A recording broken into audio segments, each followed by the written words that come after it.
6 bulan chef hilang bukan kerana mengalah atau give up. Actually tak boleh berdiri. Dan sini chef kembali.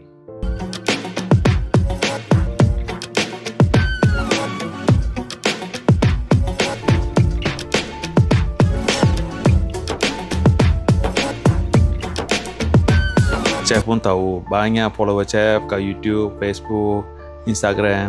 Tanya-tanya apalah sudah jadi kerja chef ni. Lama betul tak nampak, lebih kurang 6 bulan tak nampak muka chef ni kat YouTube, Facebook, Instagram. Apalah yang sudah jadi kepada chef ni. Actually time to reveal apa betul-betul terjadi kepada chef.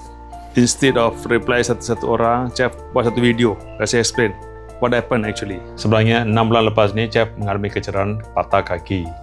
Chef hospitalized dan chef tak dapat berdiri lah, tak dapat berdiri, tak dapat pergi buat ke dapur masak, tak dapat pergi kerja, and tak dapat, the most important thing chef tak dapat upload video. That is most menyakitkan hati chef.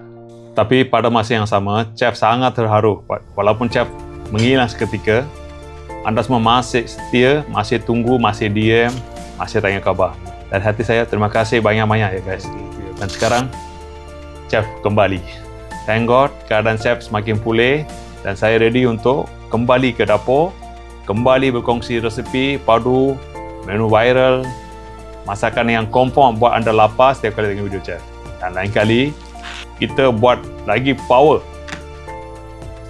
Lebih banyak resepi, lebih banyak idea on the way for you all. Jadi kalau anda masih di sini lagi, terima kasih untuk your continued support. And we gonna rock, we gonna continue doing what we doing. And jumpa you all next video. And once again, thank you so much guys. Thank you so much. Miss you all. Bye bye. See you in the next video.